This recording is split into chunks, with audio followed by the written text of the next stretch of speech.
In news overseas, Ukraine President Volodymyr Zelensky took front and center in the 78th convening of the United Nations General Assembly.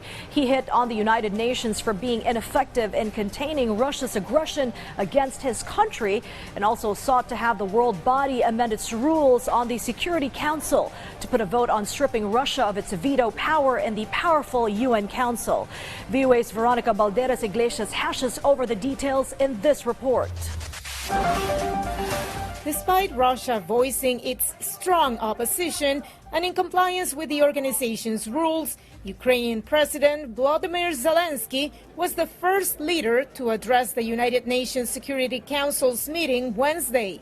He didn't just condemn Moscow's invasion of his country, but also the Council's veto system that, in his view, enables it, and called for reforms. It is impossible to stop the war because all efforts are vetoed by the aggressor, or those who condone the aggressor. There is a need for a system to prevent aggression through early response to actions violating territorial integrity and sovereignty of states. Russian Foreign Minister Sergei Lavrov defended his country's military operations and turned the criticism on those supporting Ukraine. The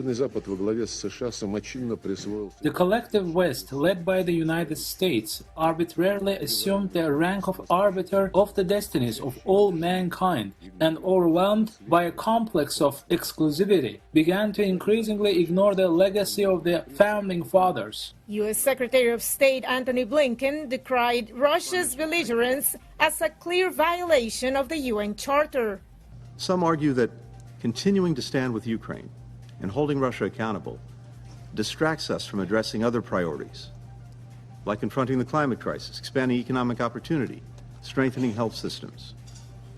That is a false choice. We can and we must do both. We are doing both.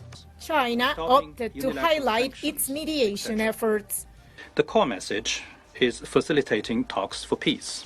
After underlining his organization's commitment to the sovereignty, independence, and territorial integrity of Ukraine, UN Secretary General Antonio Guterres called for restraint.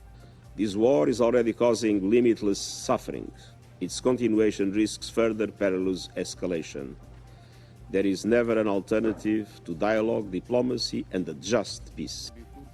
Guterres added the United Nations will continue working toward a peaceful resolution to the conflict in line with the UN Charter, international law, and the resolutions of the General Assembly.